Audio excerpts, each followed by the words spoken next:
Ассаламу алейкум, бізді бақылап барушы азиз достар. Бүгін подкастымыздың нәубеттегі саны. Һәм бұл подкастымызды һәр дайымғыдан өзгеше қылып, басқаша қылып өткеруді мақұл көрдік. Себебі елімізге бәһар кіріп келді.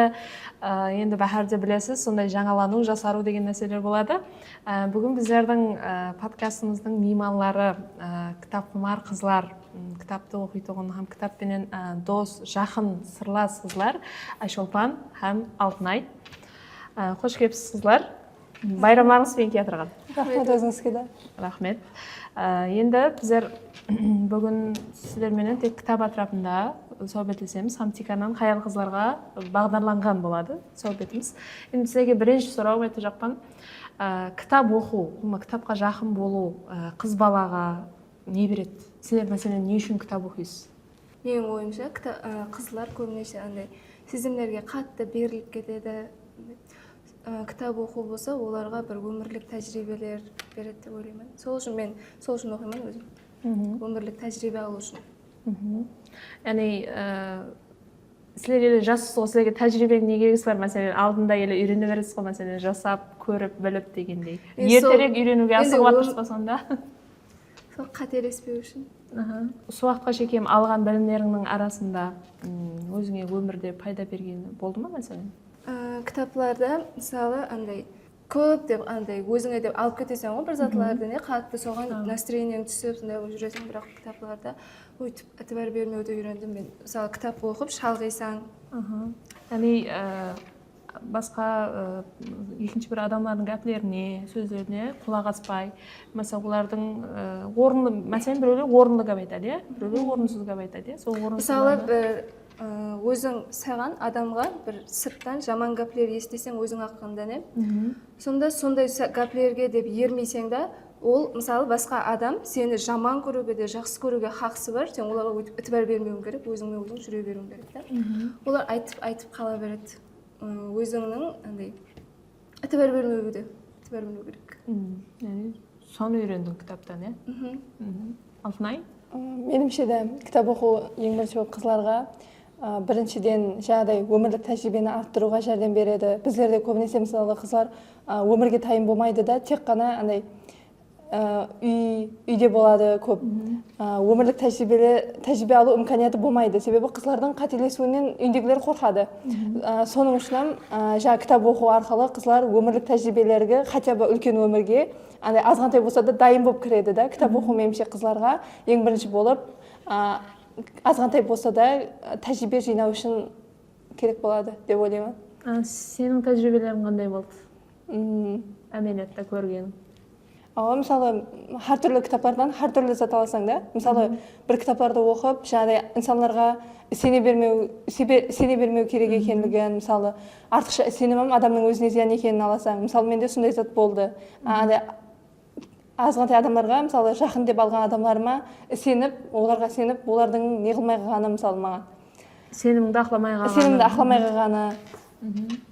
Солар меніңше тәжірибе болды ең үлкен. Қайсы образда мәселен бар ондай?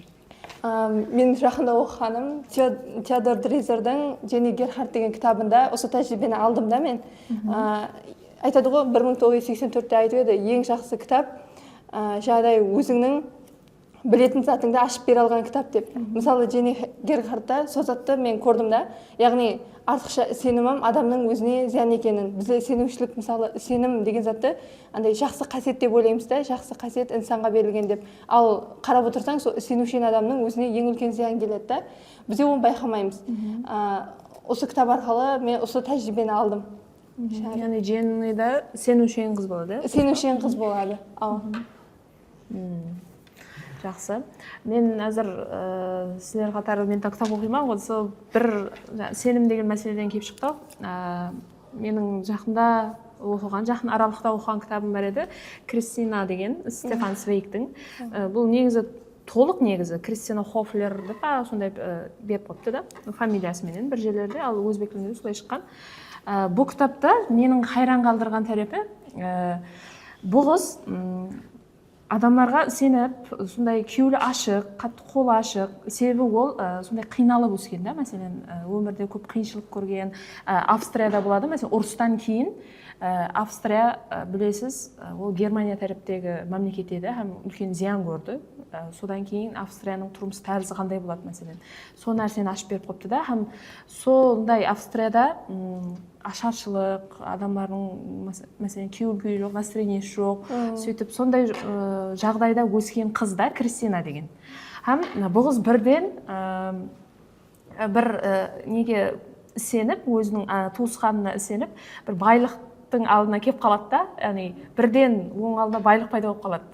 Мәселен, сол кезде менің неғаным, тәсір еткені маған Кристина еш берілмейді жаңағы байлыққа. Болмаса оның көзі тоқ өскен жоқ. Мәселен, жарлықта өсті, басқа не болды. Бірақ бірден келіп қалған ағайының ізіне еріп кеткен несіне, алдынан шыққан байлығына сондай беріліп кеткен жоқ та ол. Мәселен, сондай қызлар, біреулер қызлардың солай өскені дұрыс деп ойлайсыз ба? Мәселен, күйеулі тоқ, көзі тоқ деп айтады ғой біздерде, сол дұрыс па негізінде? Һәм бұл затты біз кітапта үйрене аламыз ба? Мәселен, тоқлықты, мәселен, сезімдерге, басқа нәрселерге. Меніңше бәрібір жаңа айттық қой, кітаплар тәжірибе береді деп. Осы Кристинаны оқу арқылы, ямаса жаңағыдай Дженни Герхард дегенді оқу арқылы, хотя бы олардың андай қылған қателерін қайталамауға, олардың басып өткен жолдарын бір басып өткендей боласаң да оқып отырып. Содан кейін не дұрыс екенін өзің шешесең, сөйтіп оған бір тәжірибе болады да, андай көзді тоқ қылуға дегендей. Бірақ не, мәселен біздер кино көргенімізде, ол кітаптың образларына қарағанымызда да, ол кітаптағы зат қой, мысалы кинода болған зат қой, ол өмірде болуы мүмкін емес қой деп шешім қабылдайтындар болады. Адамның өмірінен алып жазылады, мысалы жазушы тарихи шығарма жазсын, яки фантастикалық шығарма жазсын, бірақ бәрібір сол бір идеясы болады да, адамға бір зат бергісі келеді қаттыға. Олам сол өзінің өміріндегі бір болған затты сол кітапқа жазғысы келеді. Тарихи болсын, фантастикалық болсын, бір затты бергісі келеді сол оқушыға. Демек, сол автордың мақсаты, идеясы бәрібір оқушыларға ең керек, иә. Енді қызлар, мәселен, біздердің бәріміз кітап оқимыз, бірақ солардың ішінде біздерге жақын, айрықша бір тәсір еткен, біреуімізді, бір-екеуі сондай болады, иә. Мәселен, сіздерде сондай кітаптар болды ма? Қайтарып не тәсір етті мәселен? Енді әр кітаптың өзінің орны болады, бірақ маған ең күйеуліме ұнағаны бұл Сұлтан Ғанияздың Алтын жағыс мемуары. Бұл шығарманың маған ұнағаны себебі Сұлтан Ғанияздың істеген ерліктері, халық үшін істеген минетлері мені қатты тәсірлендірді да. Мысалы, Қараөзек районында ең бірінші 1975 жыл ашылады, ол ең бірінші сол ашылған уақытында райком болады сол жерге. Қараөзек районындағы ол уақытында электр болмайды, районында су болмайды, сол һәмме затты сол Сұлтан Ғанияздың өзі алып келген, аэропорт құрдырған, жолдарды асфальтлаған, сондай да бір сондай адам жасаған деп тәсірленесең де қатты бұл адамдарға бір мотивация береді.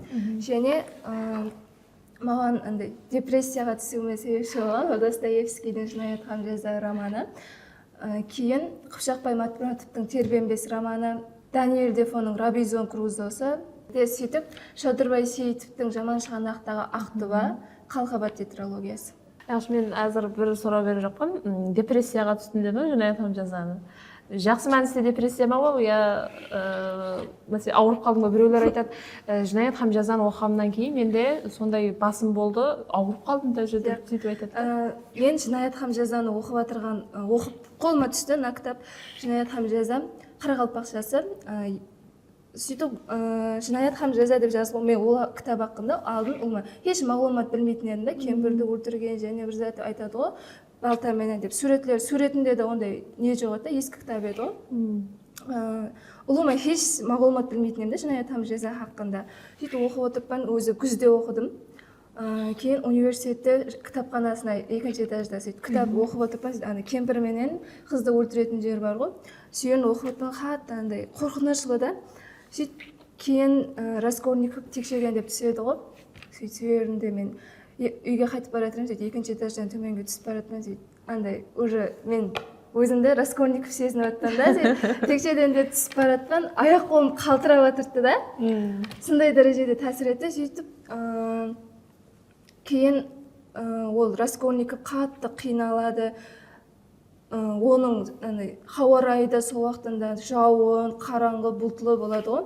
Сөйтіп оқып жатқан кейін енді күз ғой, біздерде де күзде, сөйтіп қарасам мына жақта біздерде де жауын жауып, андай бұлтлы болып жатырды да. Уже мен қысқа қарай қыстың ортасында оқыдым да мен.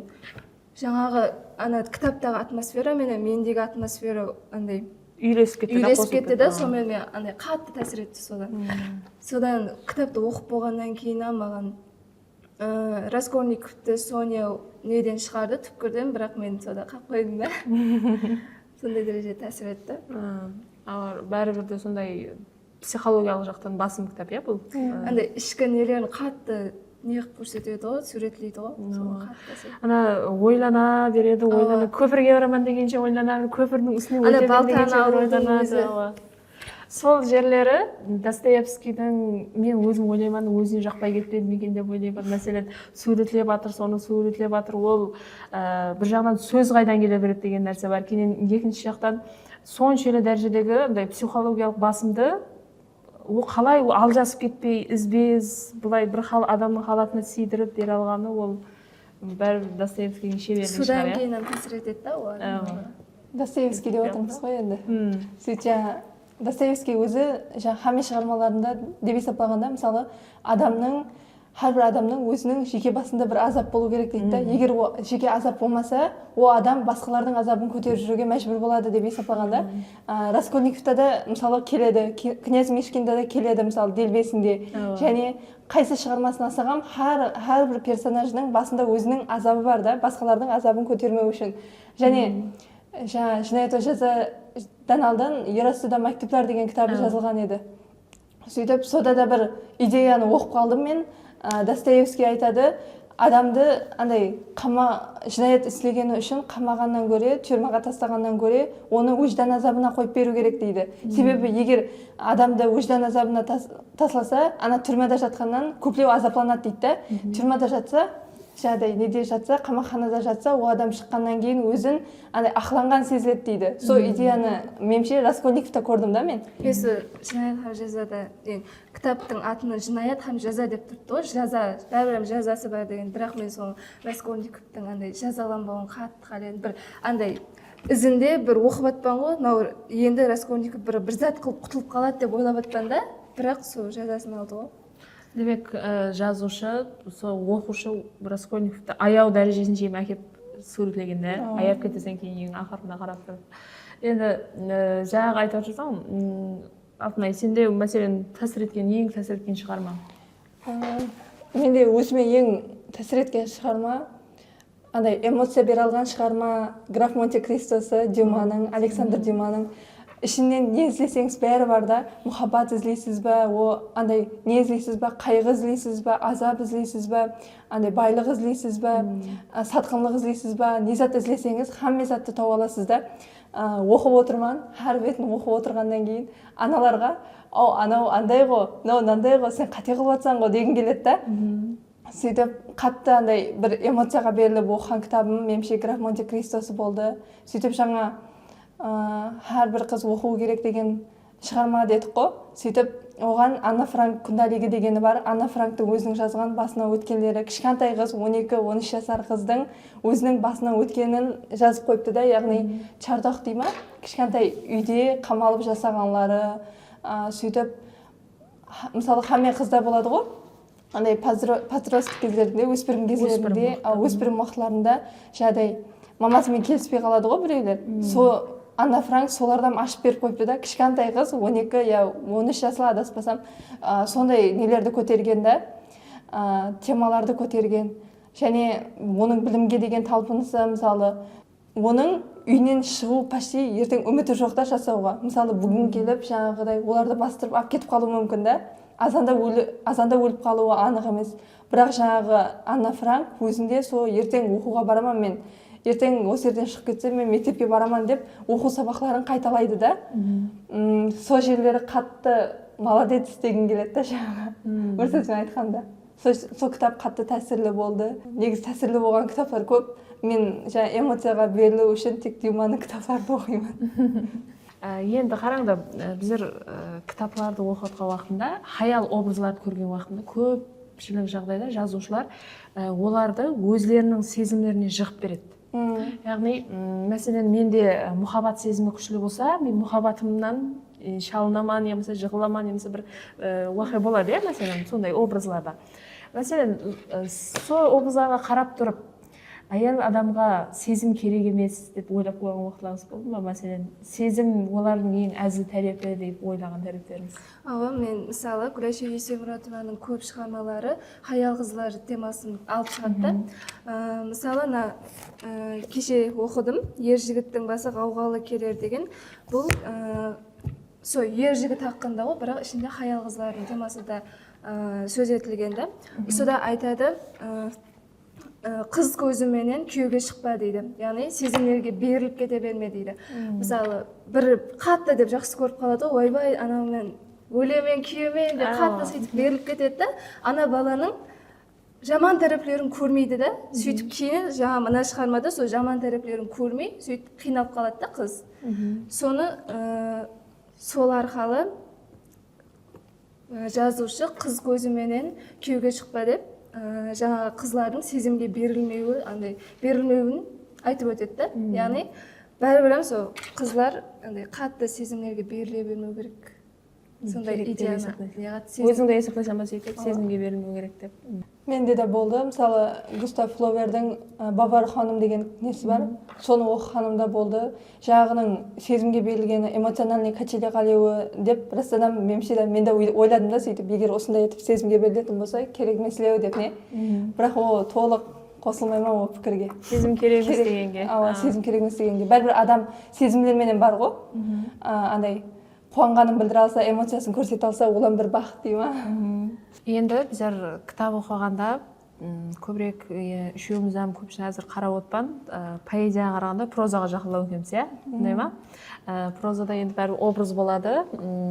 Хаял образлардың ішінде, mesela қыз болсын, құласы шығармадағы хаял образлардың ішінде өзіңізге жақын тұтқан, мәселен, шығармада оны автор аямайды, бірақ сіздер аяған, немесе бір идеалға жақын санаған образларыңыз болды ма? Шыңғыз Айтматовтың Боранлы Бәндіргі романын қарақалпақ тіліне аудармасын оқыдым. Ұзақ Пепержанов қарақалпақ тіліне аударған, бірақ өзбекшеде бір әсерге тәтірлік күн деп па? Әсерге тәтірлік күн. Сөйтіп аудармалаған екен. Маған сол романдағы ұнаған жері Найман ана хақында әпсана. Сол әйемгі заманларда жуан деген қауымлер сол бастырып келіп, сол елдегі адамларды құл қылып алатұғын болған. Сонда Найман ананың баласын құл қылып алып алады.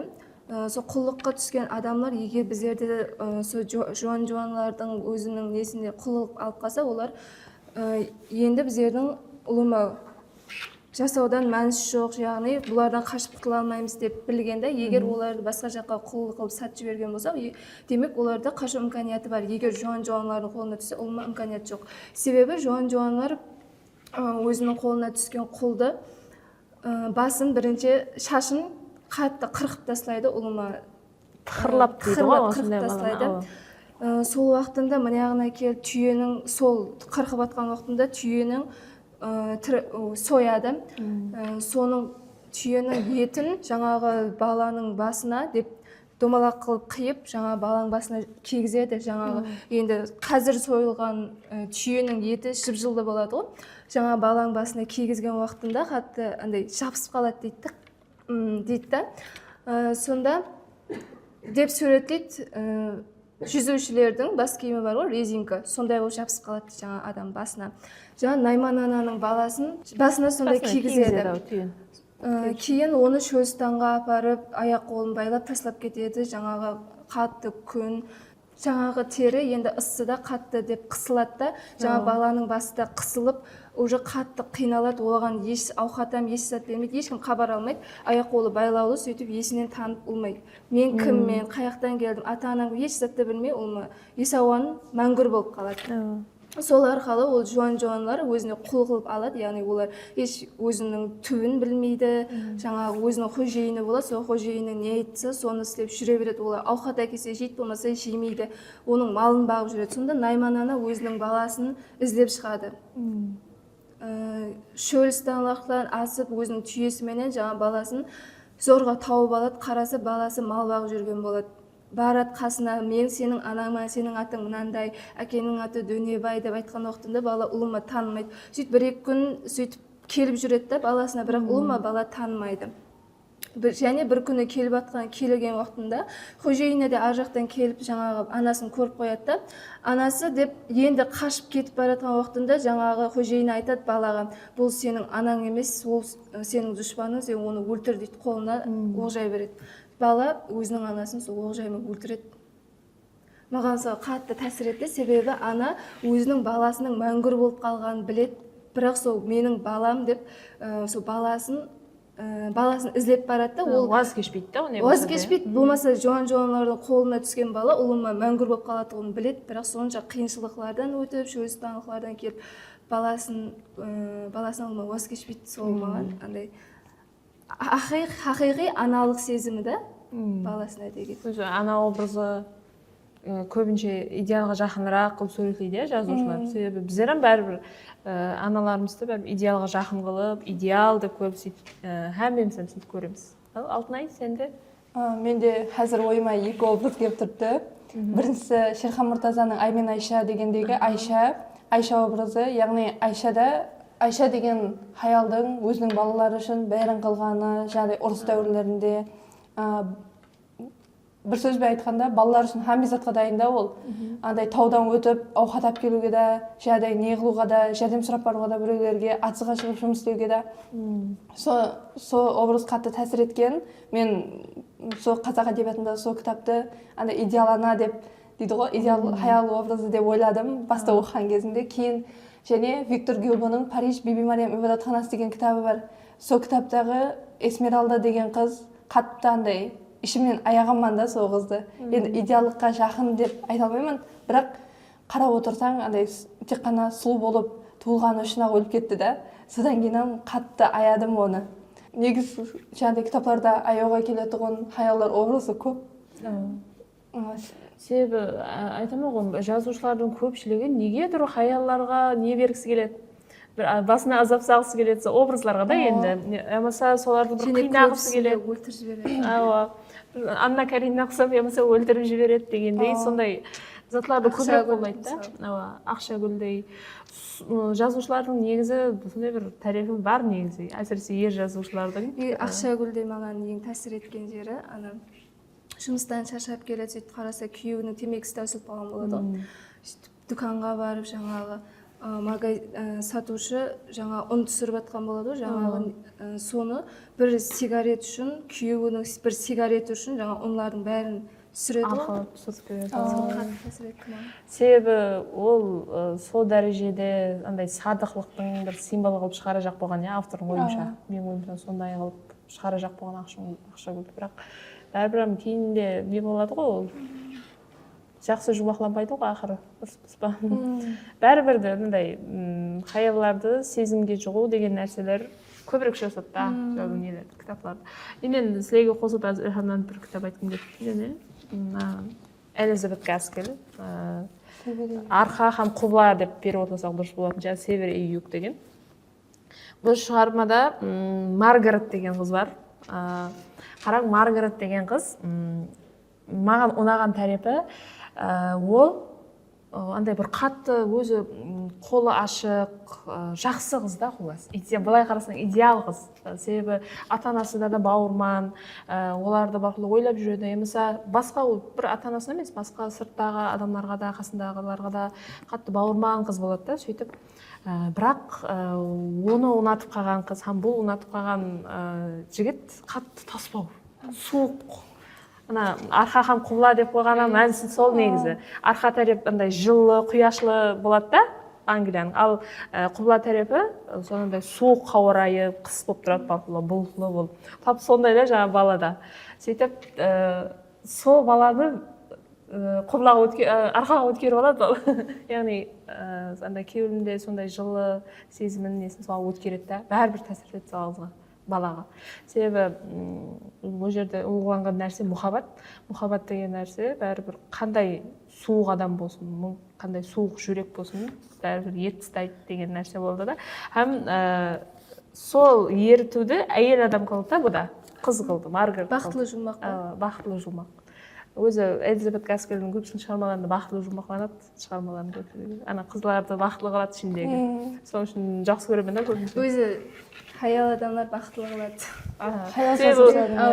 өмірде де сондай болу керек қой деп есептейді де енді олар содан кейін бақытты қылады және ұтып берген ба ана хаял адамдар көбінесе жаңағыдай хаял жазушылар жаңағы еркектер мен хаяларды сезім арқылы бірлестіргісі келеді да әңгімесінде андай эмоция арқылы не арқылы бірлестіргісі келіп ал еркек жазушыларда оны көрмейсің көбінде мына Стефан Цвейг хақында алдына бір жерде айтып қалып едім қазір айтқым келіп тұрды Стефан Цвейг өмірі давамында әйелдерді түсінейін деп бас қаһармандарын хаял қылған екен түсінуге әрекет еткен екен да олардың табиғатын характерін хаял адамдардың не бірақ өмірінің ақырында жоралары ағайын туысқандары сұраған ұқсайды не қылдың ал түсіндің бе хаяларды аңладың ба олардың бір сырлы сандығын ашардың ба деген да мен өмірім бойынша құры босқа жүрген екенмін ғой деген мен еле кешем түсінген жоқпын оларды деген да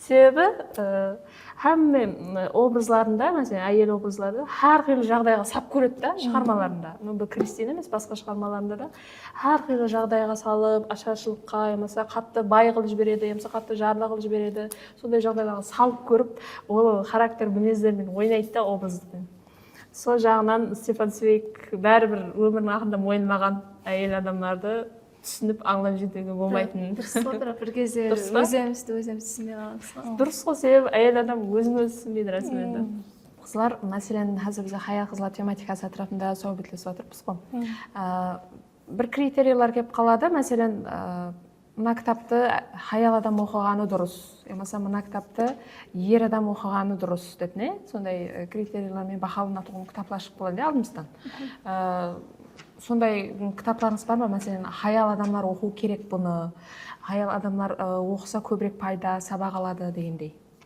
мысалы мен Гүлайша Есемұратованың барлық шығармаларын хаял қыздар оқуын ұсыныс ете аламын себебі ол hamma шығармаларын өмірден алып жазады мысалы оның кім тыңлайды мұңымды көнерген сүренлер және оның кемпір саған айтаман деген бар еді және кемпір апамның романы деген топламы бар оның ішіне әрқилы қысқаша гүрімдер келтірілген сол ішіндегі хаял қыздарды сондай дәрежеде суретлейді бір мысалы оның үңгірдегі қыз ямаса пәктіктің құдіреті деген гүріңі маған қатты әсер етті бұнда уақия сол бұрында қарақалпақларда сондай дәстүр болған бала қызға қалың малды қашан төлеп болады соған шекем қалың мал төлеп боламанға шекем қыз өзінің үйінде болады екен қалың мал төлеп болғаннан кейін оны алып кететін болған да бірақ сонда да бала астыртын келіп жүретін болған сондай Хүрбике деген қыз болады соның қалыңлығы сондай қылып күтіп жатқан уақытында бір андай киімдерді киіп аппақ киімдерді киіп деп күтіп отқан уақытында оның несі келмей қалады күтеді бірақ келмей сөйтіп ертесіне естеді жаңағы бала басқа қызды алып қашып кетіп қалған болады жаңағы қыз қатты қиналады сонда үйінен шығып кетеді жеңгесі ізінен барады демалып тұрғанға ұқсайды ол яқшы таза ауа жұтып тұрған екен ғой деп үйіне қайтып келеді бірақ кейін ол келмей қалады ол қыз ата анасы іздейді ауылы бойынша іздейді бірақ ол қыз келмей қалады да сонда әкесі сонша уақыт күтеді бірақ қыз табылмағаннан кейін ол адамдарға өзінің асын беріп жіберіп қызды өлді деп ұлына асын беріп жібереді да сонда жаңағы оның сіңлісі тұрмыс құрады балалы болып тұрмыс құрады сонда бір кісі оның үйіне келеді да сөйтіп айтады сенің бұрында бірнеше жыл алдын андай қайтыс болып қалған жойылып қалған сенің қыз апаң бар еді біздер соны таудық дейді жүр сені соны көр дейді танисаң сен деп алып кетеді жаңағы оның үңгірде екенін білмейді да қыз барып қараса үңгірде жаңағы сол баяғыда киген киімі ақ киімі елі соны киіп отырған болады да жаңағы қараса аппақ киімі, еш жеріне дақ тимеген, қасында құманы бар, қолында жүзігі бар, жүзігі де еш андай тат басып қалмаған болады, тап-таза болып тұрады. Сонда хайран қалады андай. Мысалы, оның елі не қылмаған, тұрмыс құрмаған адамы соған сондай дәрежеде садық болған. Ол жаңа айтады, пәкілік деген ол жердің астында да үстінде де оған ешқашан кір жұқпайды дейді. Жаңа пәкіліктің құдіреті деген сондай. Сөйткен айтады, басқа қызға үйленіп кеткен бала бар ғой, ап қашып кеткен, соған не болды дегенде, жаңағы бала бір күні ылақ ойынына барған уақытында аты бірден хауа бұлтласып, жауын жауып, шақмақ шағып, жаңа найзағай шағып, жаңағы баланы ұрып кетеді, һәм жаңағы атымен қосып жерге кіріп кетеді екен. Сол андай пәкіліктің құдіреті сондай дәрежеде қылып суретлеп қойыпты да. Яғни пәкіліктің қандай құдіретлі, киелі бір нәрсе екенін білуге болады, ол кітаптан. Онан басқа да ішінде андай гүріңлері көп, бір қысқаша гүрің ғой, бірақ содан көп мәні алуға болады да. Алтынай, сенде? Менде Джейн Остеннің «Андиша ва ғұрur» деген шығармасындағы Элизабет образы көптеу қатты ұнайды да. Оның ауырбастылығы, андай кітаптарды оқитыны, әрбір қыз андай ұқсағысы келеді дейтін образда. Оның ең несі тек қана бір нені ашпағанда, семьялық проблеманы ашқан. Мысалы, жаңағыдай сол заманда қызлардың және мамасы ерте тұрмысқа шығып, қызлардың бәрі тұрмысқа шығып кетуін қалайды ғой. Сол жақларынан ашқан семьялық. Мәселен, оның сіңілері бар ғой, төрт түрлі характер, әрқайсысы. Мәселен, үлкені ауыр басық, бірақ сезімталырақ, сезімге беріңкіреп кеткен. Кейінгі екі сіңлісі, мәселен, біреуінің не дейміз, жеңілтек мінезлері бар. Мысалы, біреуі ұлумағындай интроверт дейді, өзінің ішіне кіріп қалған, пианино шететін атын еді. Сол мәселен, әрқилы характерді оқып отырған қызлар, ол шығарып бағанда айтып отырған шығармаң, оқып отырған қызлар өзін көреді біреулер. Мынау маған ұқсайды екен ғой, мынаның тәрепі маған көбірек жақын екен деген нәрсе болады да. Һәм мен сен айтқандай Элизабеттағы басықлық, өзінің сезімін сразу дәру ашып тастамайды да, жай өзінің несіменен келіп, сөйтіп сезімдер пайда болады ода. Дәру сезімге жеңілтең емес та, қолдасы сондай. Характері содай кейін маған көбірек ұнайды. Маған да сол жерлері ұнады, қатты Элизабеттің. Сөйтіп жаңа не деп жатсыз ғой, жеңілтектеу деп, сол қызларды кішкентай көрдім да, мен оқып отырып не. Сөйтіп елі не қылмағаннан кейін, өмірге тайым болмағаннан кейін, өмірдің қандай екенін білмейтіннен кейін, жаңағыдай мамасының тек қана тұрмысқа шықсаңыз болды деген принциппен кетіп қалған деп ойладым да. Және Джейн әрдайымгідей ең жақсы һәм ең сұлу образ. Екеуінің жаңа Бингли менен нелері маған қатты ұнайды. Баста мүнәсебетлері кіріп келуінен Бингли менен жаңағы Дженниді, жаңағыдай Джейнді не деп ойлаймыз да, главный персонаж деп ойлаймыз да, бірақ кейін екеуінің махаббаты вообще ұнаған. Өзі хаял адамның образы һәмме шығармада бар ғой. Һәмме, себебі онсыз шығарма жоқ шығар, мен ойымша, хаялларсыз. Бірақ мен ұсыныс ететінім һәм сол көбірек қызлар, хаял қызлар оқысын деп айтатын кітабының біреуі Маргарет Митчеллдің «Шамалларда қалған қыздары» деп перевод. Орысша «Унесение ветром». Сол шығармасы көбірек ұнайды маған. Бұның киносында көбірек көрген шығарсыз, бірақ шығармасында Скарлеттің образын сондай қылып шығарасыз. Қараң, ол баста көп қате істейді, мәселен, көп жаңылады, мәселен, кімнің Ред Батлерге болған қатынасқылары, мәселен, суық болады ол, өзінің жаңағы сезімдеріне жығылған қыз бір жағынан қарасаң баста. Бірақ кейіннен өзін ол тікілеп алады, кейінен өзі хақиқи миледи дейді ғой, ханым сөйтіп дәрежесіне шығады да, ол өзін өзі тәрбиялап, өзін процесті тәрбиялап алады ол, көріп не алып, яғни берілмейді, мәселен, перзент өліп қалады арасында, басқа хақиқи уақиғалар болады оның басына өткен. Бірақ сол жағдайларға ол берілмей бәрібір андай өзінің хаяллық сұлулығын, хаялда болатұғын маккарлық деген нәрсе һәме хаялда бар, менің ойымша қосылыс па маккарлық бар көпшілікте. Сол нәрсені һәм ол дұрыс істетіп біле алады да, һәм ашуы шықса бір лау етіп жанып кейіннен бәрі өшеді, бірақ бәрібір сол жағдайдан өзін сабақ алып давам етіп кете береді да. Яғни ол өзін былай қарағанда өзін өзі тәрбиелап алған хаял образ, өзін өзі тәрбиелап сөйтіп шығарған образ. Сол үшін де сол шамаларда қойған қыздарым шығармасын көпшілік хаялар оқу керек деп не сақлаймын. Бір сұрау бергім келіп тұрды сіздерге, жаңа бір процесс давамында пайда болды да. Мәселен, ер адамдар әйелдерді түсінбейді, мысалы қызларды түсінбейміз деп айтады, жігітлер. Мына қыздың характері мынандай, не дей жақ ол, не айта жақ, не қалеп тұрыпты білмей қаламыз дейді. Сіздің ойыңызша, мәселен, кітап құмар қызларды түсіну үшін, оның оқыған кітаптарын оқу керек па? Мәселен, жаңа сіздер айтып жатсыз, Гүлайша Есенмұратованы айтып жатсыз, емаса Андиша Бұғыр, Анна Франкты айтып жатсақ, мәселен, сол шығармаларды оқып сіздердің күйеуіңізге жол табуға бола ма, жігітлер? Негізінде қызлардың күйеуіне жол табуға бола ма, кітап құмар қызлардың? Менің ойымша болады. Мәселен, қызлар оқыған уақытында белгілі бір жерінде тәсірленеді, сөйтіп сол нәрсенің өзінде бар екенін, немесе жоқ екенін сезеді, я бар, я жоқ.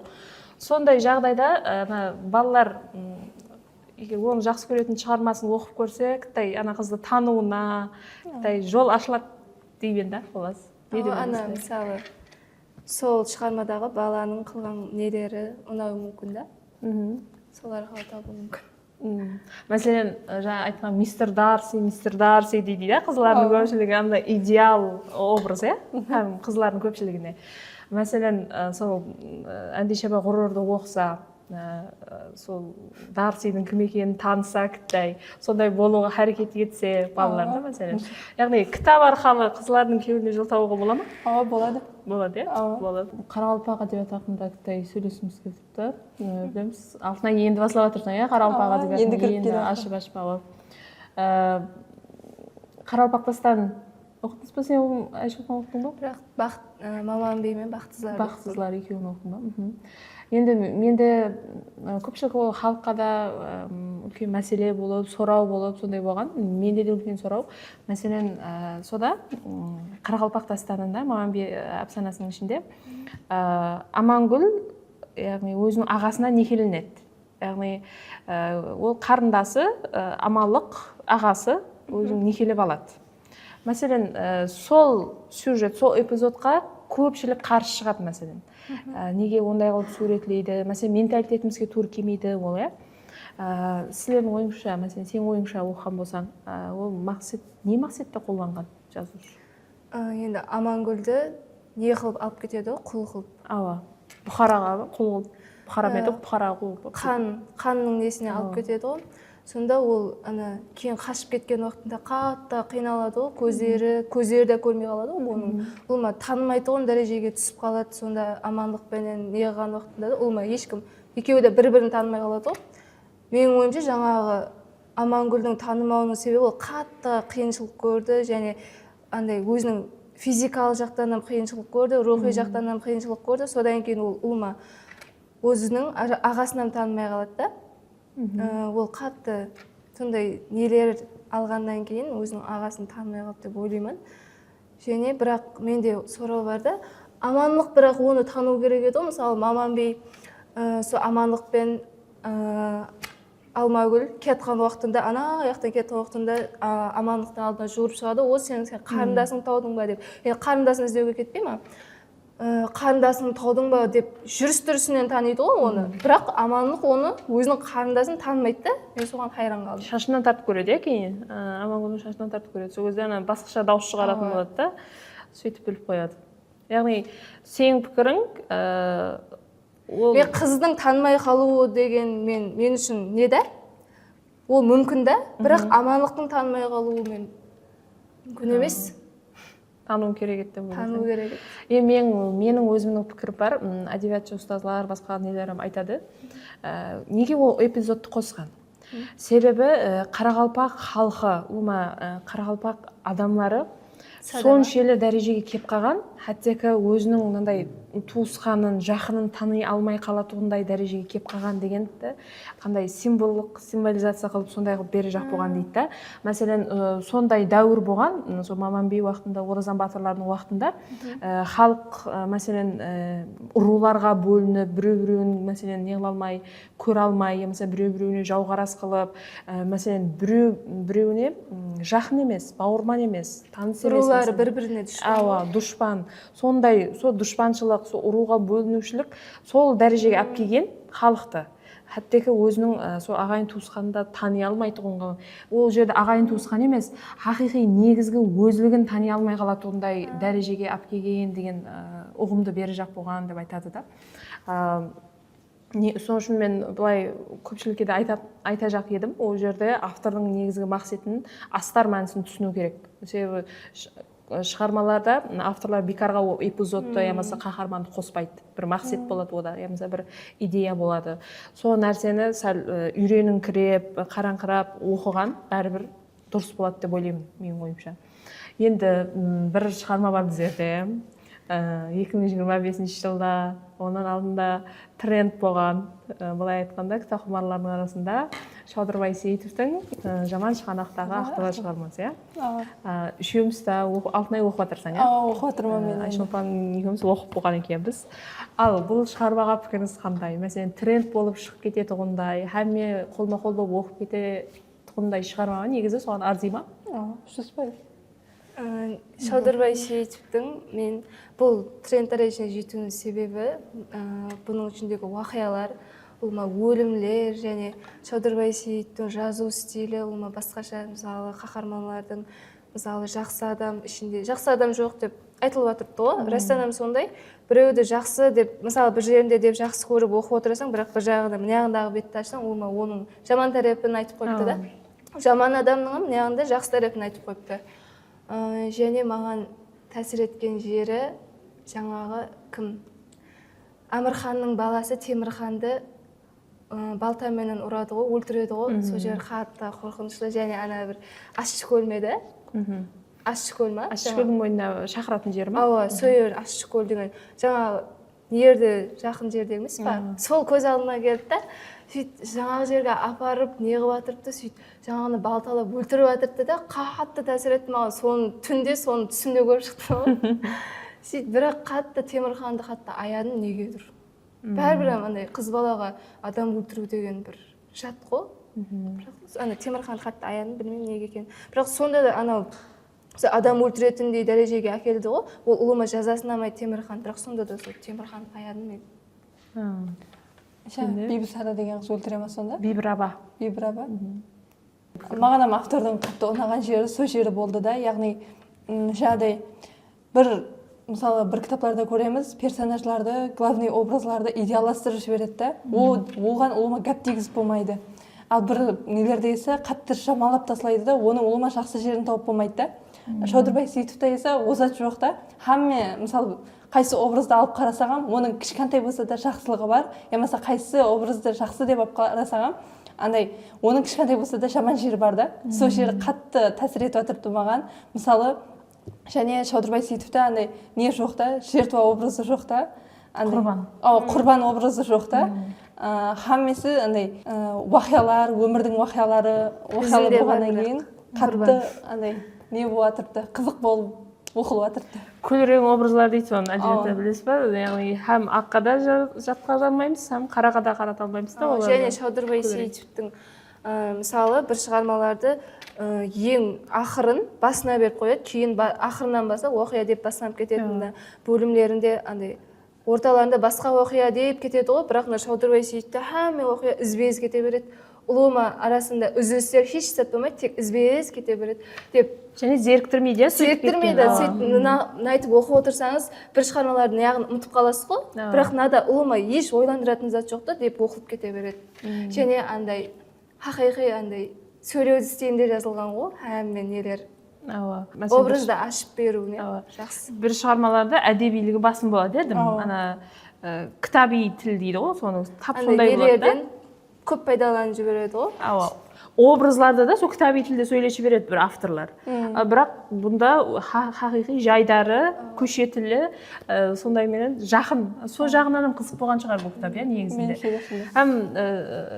Ақырда келмедім, Алтынайдан сұрамаймын. Әмірхан өлу керек пе еді, өлу керек емес пе еді, мәселен. Оның оған берілген жұмақ, немесе жаза ма, дұрыс болды ма, мәселен, авторның шешімі? Дұрыс деп ойлаймын.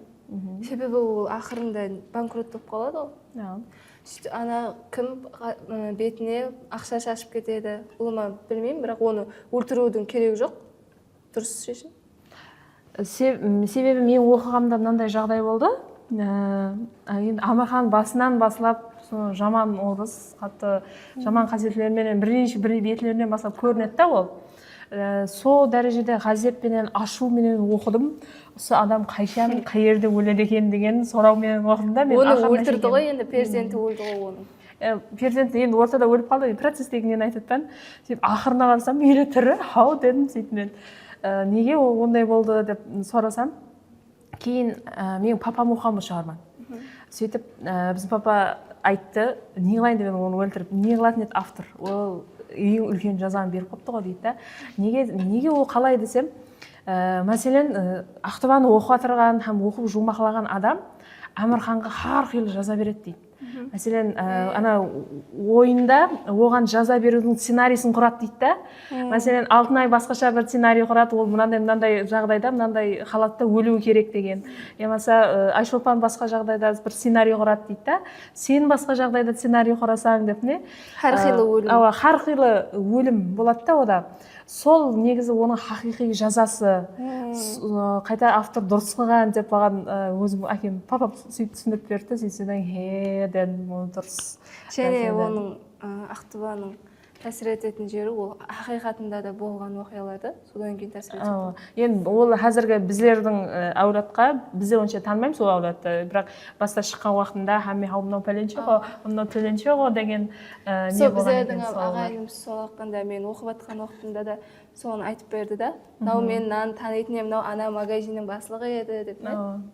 Содан кейін барып деп деп андай одан бетер беріліп оқыдым да, хақиқи болған оқиға болған үшін. Һәм бұл шығарманың идеясы зор.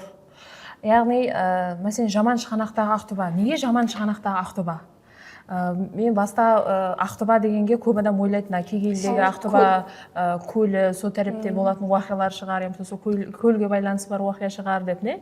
Бірақ бәрібір де ол жерде ана жаман шығанақ деген Амударияның былай суының ағысы өзгерген жерді жаман шығанақ деп айтады екен. Тап сол жер, мына жерде Ақтөбе өзі негізі Кегелдегі көлді нәзерде тұтылған, негізі сол көл деп ойлаймын мен. Сол екеуін деталластырып қолданған, біздерде әдебиетте көрген детал деп айтады. Сол жаман шығанақ деген жерде кемелер апатқа ұшырайды.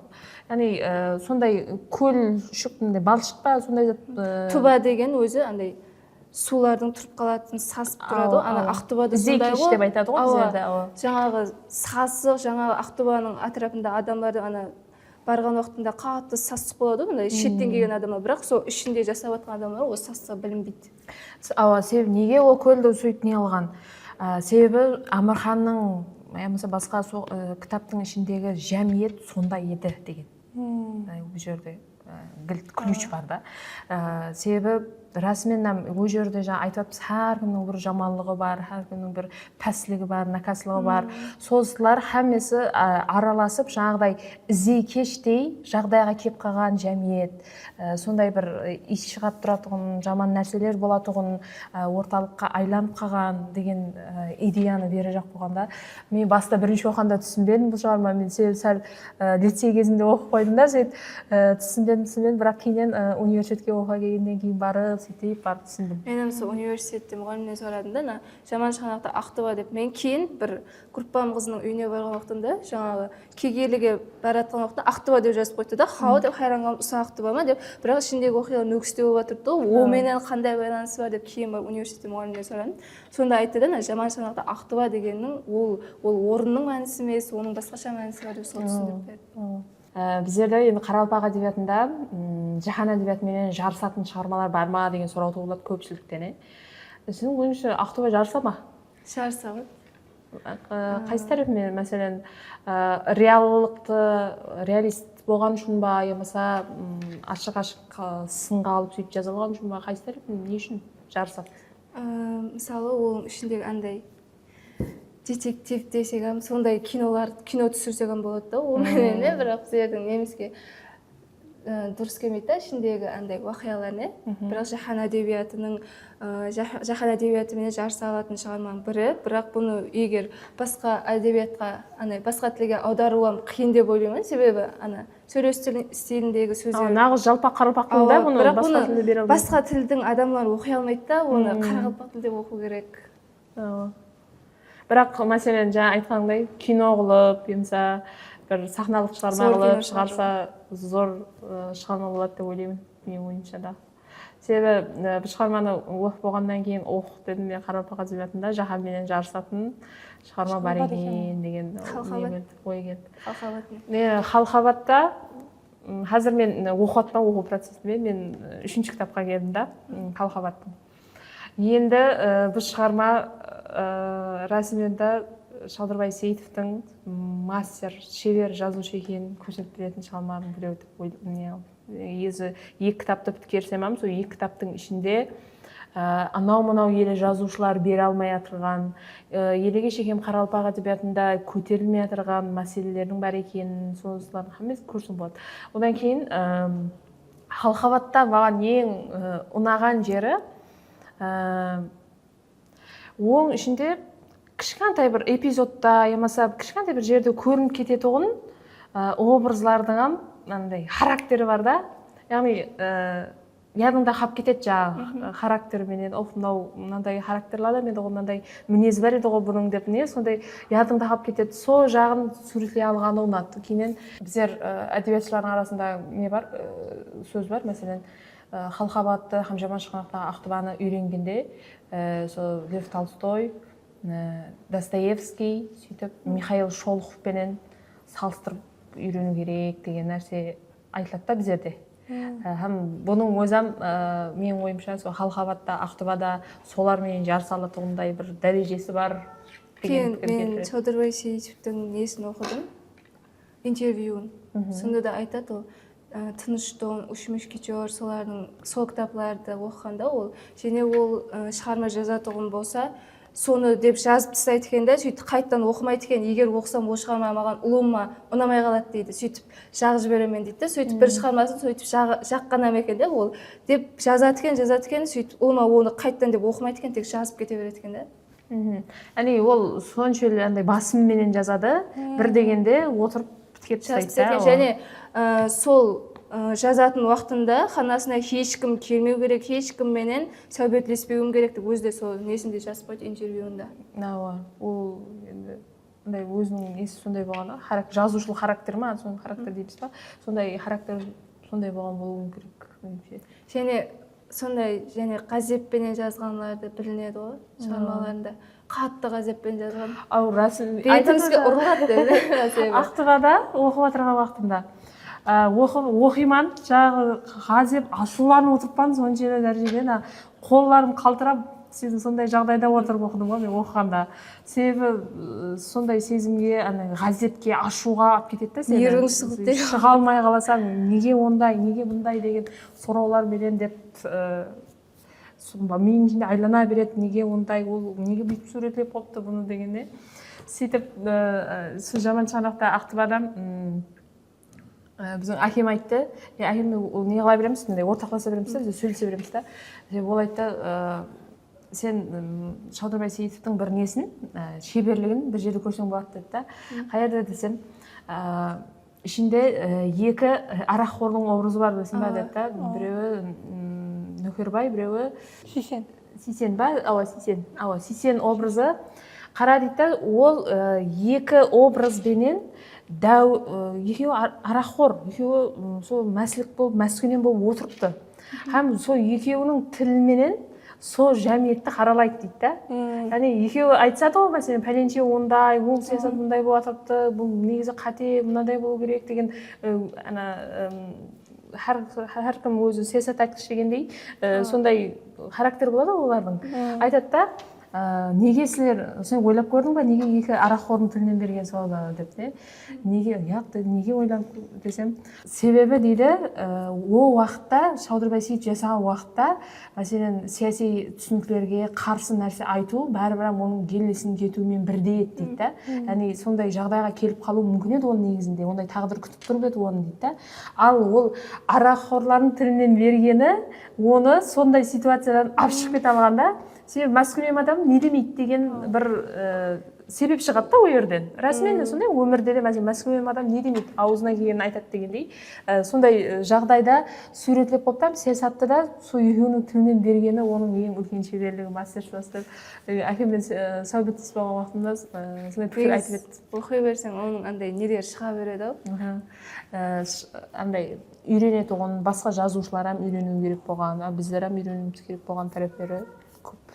соң үшін да бұл кітап жылдың тренді болды елам оқып жатырып та оқымағандар болса біздер кітап құмар қызлар кітап құмар жәмиет бүгінгі қалыптасып отырған жәмиеттің мәселен талғамы күшлі олар әрқилы мәселен шығармаларды оқып сайлап оқиды және мәселен мына шығарманы оқуым керек мысалы мына авторды оқуым керек деген мысалы өзінің кеуіне жақын жүрегіне жақын бір авторды оқысам деп айтады да сілерде жақсы көріп мен бұның шығармасынан басқасын оқи алмаймын не болмаса осы шығарма автордың шығармаларының хаммасын оқып шығуым керек деген авторларыңыз бар ма мәселен жазушы шайыр мысалы мен бірінші болып Шалдырбай Сейітов хақында ұлыма еш мағлұмат білмейтін едім да оның шығармалары сөйтіп бірінші болып Ақтұбаны оқыдым содан кейін мен осы Шалдырбай Сейіттің хамме шығармаларын оқуым керек деген зат болды да Ақтөбеден кейін Қалқабатты оқыдым Қалқабаттан кейін Қашқын деген романын оқыдым мен үшін сол Шалдырбай Сейіттің хамме шығармаларын оқуым керек деген зат бар да менде және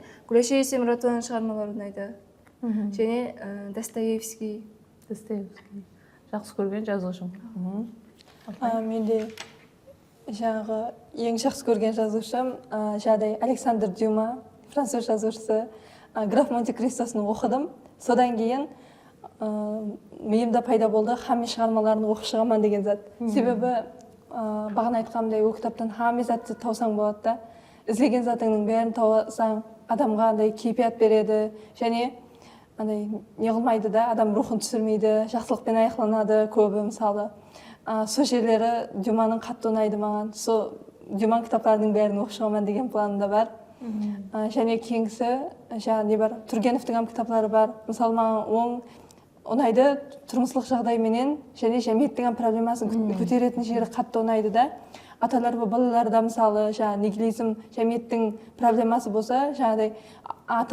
аталар мен балалардың арасындағы уақиғалар тұрмыстың проблемасын ашып беріп қойыпты дворянлар ұясы бар мысалы және әртүрлі шығармаларында бір оқпенен екі қоянды ұрған да және қайсы жазушылар өзіме ұнайтынлары жаңағы Достоевский бар оның да көп шығармаларын оқыдым Кафка ұнайды саған одан қалса маған Кафка ұнайды сөйтіп Камю ұнайды жаңағыдай Кафканың шығармаларында жаңағыдай түсіндіріп беріп қойыпты яғни андай семьялық проблемалар инсан үшін бірінші орында да бәрібір жаңағыдай басқа жақтың проблемалары болып тұрғанменен сен бәрібір семьяның проблемасын бірінші орынға қоясың деген затта ол шаңырағың тыныш болмаса шаңырағың тыныш болмаса бәрібір пайдасы жоқ деген затты бере жақ болғанда мысалы Кафканың атасымен папасымен көп келіспей қалады ғой сол жерлері андай бәрібір басым шаңырақтан болады деген затты ашып беріп қойыпты да Камюда бар сөйтіп елең экзистенциалистер абсурдизмнің уәкілдері екен саған ұнайтын өзі айтады ма жаңағы талғам әртүрлі болғаннан кейін сенің мәселен қабылдауың сол түсінетін дәрежең сол болады да талғам болғаннан кейін менен сұрасаңыз Қарақалпақ әдебиетында Шалдырбай Сейітов кейін жаһан әдебиетында көп негізі анау мынау деп не қылып айта алмаймын бірақ ең жақсы көргенім Габриэль Гарсия Маркез маған ең ұнайтыны һәм Сақташ екем оның 12 шығармасын ба оқыған шығармын дәл һәмме шығармасын оқыдым мен оқымаған қалмаған шығар меніңше мақтанып қалайын Шолохов Шолохов ұнайды. Шолоховпен мен осы жыл 2 жылдан бері танысып жатпадым. Дөретушілігіменен Тыныштон, болмаса Ашылған тың деген шығармалармен танысып жатпадым. Оның бір бөлек дүниесі бар екен. Өзі har автор, мәселен, мына автор мынандай деп көрсете аламыз. Өзі һәммесі айрықша, бірақ бәрібір өзіміздің кеуілімізге жақынлары болады ғой. Тап сондай кеуілімізге жақыны Габриэль Гарсия Маркес. Кітап құмар, кітап оқитын қыз болсын, ол жігіт болсын, басқа болсын, кітап оқитын адамдардың өзі жәметке тидіретін пайдасы үлкен деп ойлаймын мен өзім. Себебі кітап құмарларға қарап тұрып ізіне ереді көпшілік, мәселен оқымайтынлар, болмаса соған қызығып қарайды, мәселен біздер кітап оқып отырсақ, басқа не болсақ, мәселен ұясында көретін қылады дегендей, бәрібір біздерге қарап қандай да бір жәмиет, бір әулет жетілісіп шығады деп ойлаймын. Енді сіздердің келешекте сол бағдардағы іскерлігіңіз мүмкін бар шығар. Мәселен Айшолпанды білемін мен, каналың бар, телеграм канал. 2024 жылдан бастап жүріп десем ба, Қарақалпақша деген. Енді сені сұрау, мәселен бұл каналды былай мәзі аштың ба, емаса бір мақсат болды ма? Неге Қарақалпақша ол? Мен сол алдын, мысалы, біреулердің профильдерін, телеграмда профильдерін көреміз ғой, қарасаң, андай орысша, өзбекше сондай цитаталарды жазып қояды, бір историяларына сондай өзбекше, орысша цитаталарды қояды ғой. Менде сондай пікір болып қалды, өзім одан алдын кітап оқып жүрген уақытымда сондай тәсір еткен жерлерін деп сызып қоятын едім да, менде сондай идея болды, неге мен сондай зат істемей, мен Қарақалпақша деп ойландым да. Сөйтіп сол каналды аштым, және соның ішіне өзім оқыған шығармаларым ішіндегі ұнаған сөздерді деп жазып бардым. Басында олма ешкім жоқ еді каналымда. Сөйтіп көбейіп, ұнаған цитаталарды бір-біріне жіберіп, 500-ге шамаласы, әзір оқырманың. Жақсы айтты. Негізі телеграм каналдан 500-ге шамалас оқырман жинау үлкен нәрсе негізі. Себебі телеграм, оны инстаграм, басқа социалдық тармақтай актив һәм динамикасы немес та, күшлі емес та, содан кейін. Басынша нервім кетеді, біреулер кіреді, біреулер шығады. Нервім кетеді. Сол жағынан, яғни келешекте елеу рауажландыру ойың бар ма? Баста мен цитаталарды жазамын, тек сондай деп ойлайтын едім да, кейін оқыған шығармаларым хақында жазсам екен деп жаздым да каналыма. Сөйтіп ауа деп һәмме неғып кетті. Содан кейін өзімнің оқыған шығармаларым хақында өзімнің пікірлерімді жазып бардым, одан кейін түсірген суреттерімді, одан кейін өзім өмірімнен де жазып бардым. Сондай адамдар көбейді. Зор. Алтынай, сенде жақындық бар ма ондай? Социалласу бойынша? Әзірше планымда жоқ. Әзірше жоқ. Сен өзіңнің эстетикалық талғамыңды өсіру, һәм өзің үшін оқисың, көбінше. Өзім үшін оқимын мен тек. Көпшілікке мен мына кітапты оқыдым деп айта бермеймін. Интровертілер көбінше сондай интровертсің бе негізінде? Сондай да интровертілер, мәселен, мен мына кітапты оқыдым деп онша бөліскісі келе бермейді. Тек инстаграмға қоямын. Инстаграм социалдық тармақта. Мен инстаграмға онша қоймаймын, бірақ телеграмға қоямын. Ал енді іскерлік әркімде әртүрлі, талғам әртүрлі, саған телеграм жағар. Инстаграм қойымда. Өзі, мәселен, кітап оқыған адамдар, оқитын адамдар басқаша болады негіз. Олардың атрапы, аурасы дейді ғой, сондай басқаша болады да. Мәселен, олар бірден өзгеріп қалмайды, кітап оқиды, пікірлері өзгереді, көзқараслары өзгереді, сөйтіп келеді ғой, қалыптасады кітап құмарлар. Енді мәселен, сіздер кітап дәру, ананың қарнынан туа сала кітап оқып кетпедіңіз ғой, ол белгілі. Мәселен, кітап құмарлықтан алдын, кітапқа жақын болмасыңыздан алдын қандай едіңіз да, әзір қандайсыз? Кітап оқығаннан кейін менде андай сәл арқайынлау болуды, мысалы адамлардың кәпіне өйтіп ітібар бермеуді, өзіңменен өзің болуды, мысалы біреулердің өсек айтып бір адамдар деп жиналып отырды орталарында. Сондай затларға қосылмауды, сондай затларды үйреніп, мысалы адам жаманламау деген сияқты. Сондай, бірақ кейін сол адам жаманлап отқан адамға жаманлама деп айтты, одан үйрендім да, бәрібір пайдасы жоқ екен. Бәрібір алдыңғы сенің характеріңде өзгерістер болды, кітап оқығаннан кейін. Яғни алдыңғы ертеректегі Айшолпан мені қазіргі Айшолпанның азғантай өзгеріс farқы бар. Жүдә емес, Алтынай, сенде? Менде ең бірінші болып андай айтып жатқан гәпіңе ітібарлы болуды, өзгерісте сездім өзімде. Мысалы, бос сөз айта бергім келмейді, бос ортада болғым келмейді, адамдарды сайлап араласқым келеді. Сау бетіңді қызғанасаң, жаңағыдай көп затқа эмпатияң күшейеді, андай адамдарды түсінушілікпен қарауға харекет етесең. Бұрында мысалы адамдардың күйеуіне қарау деген зат жоқ еді менде. Қазір есе кітай эмпатиям не қылды да, рожланды. Сол жақларынан өзгеріс сездім өзімде деп ойлаймын. Былай сыртқы көрініс, басқа сөйлеу жағынан да өзгермеуі мүмкін. Біз жаңа сіздер айтқандай характер жақтан кітап оқығандар өзгеруі мүмкін екен. Сөйлеу жағынан өзгермеді.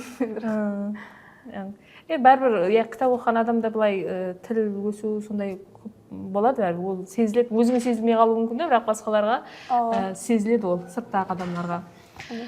Енді ұсынуменен бұлар жұмақласақ, бәрібір ұзын гаптың қысқасы кітап оқыған хаялдан, кітап оқыған қыздан келешекте жақсы жәмиет жетілісіп шығады деп ойлаймын. Себебі бәрібір де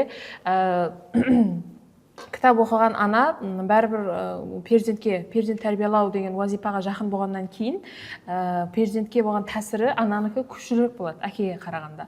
Һәм хаяллар, қызлар көбірек кітап оқығаны ойымша ең дұрыс шешім, мақұл деп есептеймін. Сіздерге келген үшін үлкен рахмет. Пікірлеріңізбенен бөліскеніңіз үшін және келешекте осындай жақсы кітапларменен сәубетте көріскенше. Әзиз достар, бүгінгі санымызды осыныңменен жұмақлаймыз. Әрбір хаял қызды, жәмиетіміздегі әрбір хаял қызды кітапқа жақын болуға, кітаппенен дос болуға шақырып қаламыз. Байрамдарыңызбенен.